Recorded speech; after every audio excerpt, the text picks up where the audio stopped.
అపోస్తుల కార్యాలు 2:36. మీరు సిలువ వేసిన యేసునే దేవుడు ప్రభువుగాను క్రీస్తుగా నియమించెను. ఇది ఇశ్రాయేలు వంశంకి రూఢిగా తెలుపుకొని చెప్పాను. మీరు సిలువ వేసిన యేసునే దేవుడు ప్రభువుగాను క్రీస్తుగా నియమించాను.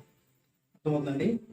దేవుడు ప్రభువుగాను క్రీస్తుగా నియమించాడు. సిలువ వేసిన యేసునే ఎప్పుడు నియమించాడు? ప్రభుని యేసుక్రీస్తు వారు పునరుత్థానుడు అయిన తర్వాత, సంఘం స్థాపింపబడిన తర్వాత ఈ సంఘంలో చేర్చబడి ప్రజలందరికీ కూడా ఆయన రాజు అయి ఉంటాడు. ప్రభు అంటే రాజు.